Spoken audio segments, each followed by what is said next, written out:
तो आइए अब आपको बताऊं कि कौन कौन है जिसका सच से सामना होगा।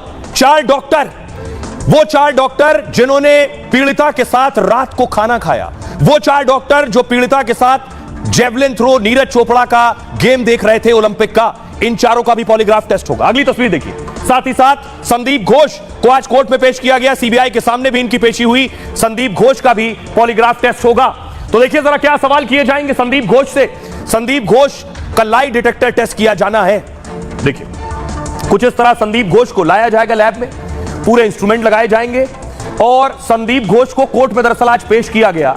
कोर्ट ने पॉलीग्राफ टेस्ट की इजाजत दे दी है। संदीप घोष के साथ ही 4 डॉक्टरों को भी पॉलीग्राफ टेस्ट से गुजरना होगा। पीड़िता के साथ उस रात इन डॉक्टरों ने डिनर किया था, रात का खाना खाया था देर रात। 4 ट्रेनी डॉक्टरों के भी पॉलीग्राफ टेस्ट की मंजूरी मिल गई, यानी कुल 5 लोगों का पॉलीग्राफ टेस्ट होगा। संजय रॉय का पहले हो चुका है। इन चारों डॉक्टरों ने उस रात पीड़िता और संजय रॉय को देखा था। सीबीआई ने आज 7वें दिन संदीप घोष से पूछताछ की। 6 दिन में 78 घंटे तक सीबीआई ने पूछताछ की है। संदीप घोष के बयानों पर सीबीआई भरोसा नहीं कर पा रही है। पूछताछ में संदीप घोष सीबीआई से कुछ छिपा रहा है।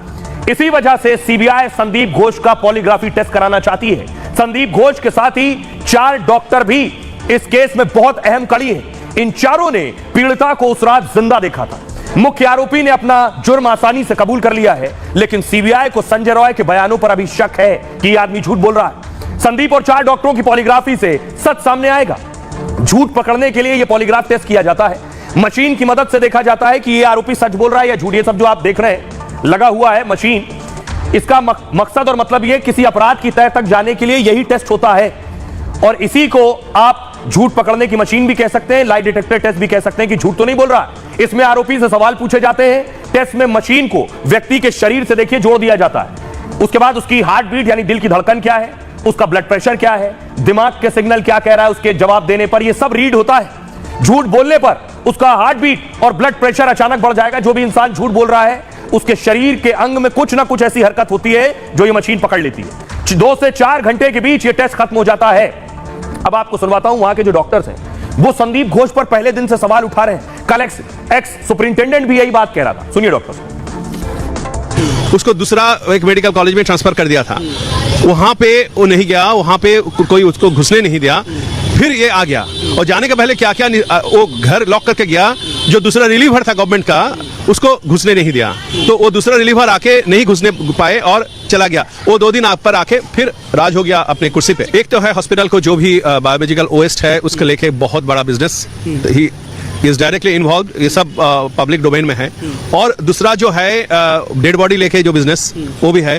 और तीसरा जो है जो स्टूडेंट है उसका शिकायत है वो पैसा लेके पास या फेल कराते थे। तो संदीप घोष का पॉलीग्राफ टेस्ट होगा, लेकिन यह है संजय रॉय। इस संजय रॉय का साइकोलॉजिकल टेस्ट हुआ है, पिछले दिनों मैंने आपको बताया था। इस साइकोलॉजिकल टेस्ट की रिपोर्ट आ गई, आप जानेंगे तो खौफनाक और डरा देने वाली इसकी रिपोर्ट है। रिपोर्ट क्या कह रही है देखिए जरा इसकी रिपोर्ट आपको यह बताएगी कि आखिर यह आदमी दिमाग से कैसा है। साइकोलॉजिकल टेस्ट में हैरान करने वाला खुलासा हुआ है। रिपोर्ट कहती है कि रेप मर्डर का आरोपी ये एक सनकी शैतान है, सामान्य आदमी नहीं है ये। संजय रॉय में छिपे जानवर को देखकर सीबीआई की टीम भी हैरान रह गई। डॉक्टर से रेप मर्डर के बाद इसके माथे पर कोई शिकन नहीं, कोई डर नहीं, कोई खौफ नहीं। क्राइम सीन के बारे में बताते हुए ये जरा भी परेशान नहीं हुआ इसने क्या क्या किया है। संजय रॉय एक यौन विकृत मानसिकता का शख्स है। साइकोलॉजिकली रिपोर्ट ये कहती है कोलकाता कांड के आरोपी में पशुओं जैसी प्रवृत्ति है। कई बार सवालों का जवाब देते वक्त ये मुस्कुरा रहा था। साइको एनालिस्ट टीम के सामने सब कुछ बता दिया इसने। रेप और मर्डर का आरोपी संजय सेक्स एडिक्ट है। रेप मर्डर को लेकर इसे कोई पछतावा नहीं है। क्राइम सीन के बारे में बताते हुए बेशर्मी से बता रहा था। रेप मर्डर से पहले संजय रॉय खुद रेड लाइट एरिया गया। वारदात से पहले वो रेड लाइट एरिया गया, सोचिए। इस दौरान उसने खूब शराब पी। वारदात के दिन इसने अश्लील वीडियो भी देखे। इसके बाद आधी रात को यह अस्पताल पहुंचा। 8 अगस्त को सुबह 11 बजे चेस्ट डिपार्टमेंट में यह गया और उस समय पीड़िता जूनियर डॉक्टर के साथ उस वार्ड में थी, तो जाने से पहले कुछ देर तक डॉक्टर को यह घूरता रहा। मर्डर से पहले और बाद में इसने बदतमीजी और छेड़छाड़ भी की।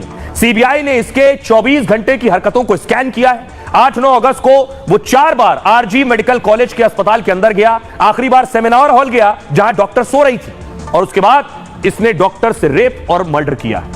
अब आपको सुनवाता हूं, सुनिए खुद इसके पड़ोसियों को सुनिए, इसकी सास को सुनिए।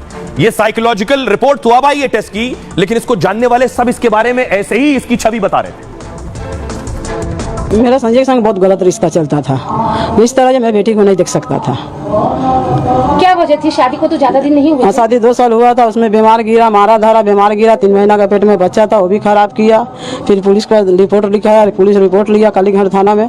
हाँ, जब उसको देखा, जब अपना बेटी को देखे, जब बेटी को मेरा सही नहीं रखा, तो फिर हम रिश्ता कैसा रखा? सही नहीं रखा मतलब? हाँ, गलत व्यवहार किया, मारपीट दंगा किया।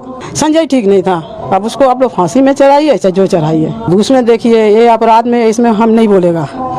अब जहाँ वो अकेला लड़का, उसको मार खत्म कर नहीं सकेगा, अकेला तो उसका कैपेसिटी नहीं होगा। वो तो 4 शादी किए हुए हैं, तो शादी उनका यहाँ नहीं हुआ है। शादी होकर लेके आते थे यहाँ, तो उनका वाइफ को हम लोग यहाँ देखते थे। अच्छा। तो ऐसे कुछ दिन तक उनका संग में ठीक रहता था, फिर कुछ दिन बाद झमेला मेला होता था। होने के बाद हाँ, उनका बाद लोग सब छोड़ के चला गया। शराब भी पीता था, नशे में ड्रिंक करता, हाँ वो ड्रिंक करता था, हंगामा होता था, मतलब चिल्लाता था। हाँ हाँ, घर में अपना हंगामा होता था, सब समय नशा में रहता था, ड्रिंक करता था। तो साइकोलॉजिकल रिपोर्ट से एक बात साफ हो रही है कि संजय रॉय ने ही रेप किया, लेकिन रेप सिर्फ एक शख्स ने किया या उससे ज्यादा लोग थे, ये कैसे पता चलेगा? ये पता चलेगा, ये सेमिनार हॉल देख रहे हैं, यही रेप और मर्डर हुआ। इस सेमिनार हॉल की जांच हुई, इस सेमिनार हॉल में पीड़िता की बॉडी भी थी। अगली तस्वीर आप देख रहे हैं, सीएफएसएल की टीम पहुंची, यानी फॉरेंसिक टीम पहुंची। उसके बाद फॉरेंसिक टीम ने जांच की थी। वहां पहुंचने के बाद ये जो फॉरेंसिक टीम है, इस फॉरेंसिक टीम की रिपोर्ट ही बताएगी कि रेप हुआ है या फिर गैंगरेप। संजय रॉय ने अकेले रेप और मर्डर किया या फिर इससे ज्यादा लोग शामिल थे। अब मैं आपको बताऊं ये फॉरेंसिक रिपोर्ट कैसे तैयार होती है, ये फॉरेंसिक रिपोर्ट क्या कुछ बताएगी।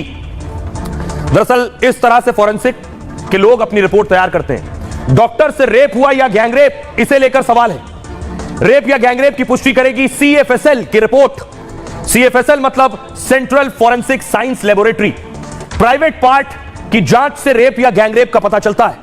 फॉरेंसिक टीम प्राइवेट पार्ट से स्वैब और स्लाइड के नमूने उठाती है। इसके बाद इनकी डीएनए प्रोफाइलिंग की जाती है। ये देख रहे हैं, ये जो कर रहे हैं एक्सपर्ट्स, डॉक्टर्स, यही डीएनए प्रोफाइलिंग है। सबका एक अलग डीएनए प्रोफाइल होता है, हर इंसान का अलग होगा। अगर प्राइवेट पार्ट में सिर्फ पीड़िता और आरोपी के डीएनए मिले तो ऐसी स्थिति में फॉरेंसिक रिपोर्ट में रेप की पुष्टि होती है।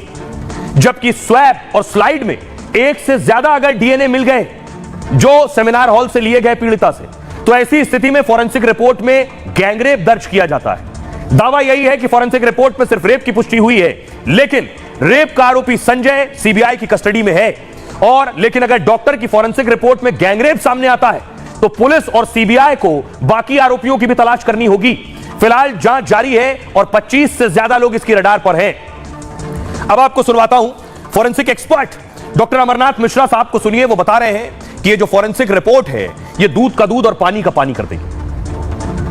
अब रेप और गैंग रेप के केसेस में हम जो विक्टिम की बॉडी को देखते हैं, उसके स्ट्रगल मार्क्स देखते हैं, उस क्राइम सीन पे जो फिजिकल एविडेंसेस हैं उसको देखते हैं, वहां पे जो लेटेंट फिंगरप्रिंट्स हैं, जो वहां पे फुटप्रिंट्स हैं, या जो भी और भी फैक्ट्स हैं एविडेंस के रूप में, उसको देखते हैं, उसको कलेक्ट करते हैं। और सबसे जो बेस्ट ऑप्शन होता है बताने के लिए कि रेप है या गैंग रेप है, वो होता है विक्टिम का वेजाइनल स्वैब। वेजाइनल स्वैब से पता चल जाता है कि कितने लोग इन्वॉल्व थे, जो भी एजैकुलेशन हुआ या जो भी घटना घटित हुई है, वो डीएनए प्रोफाइलिंग के बेसिस पे कितने फ्रेगमेंट मिले, उसके आधार पे हम बता पाते हैं कि कितने लोग इन्वॉल्व थे।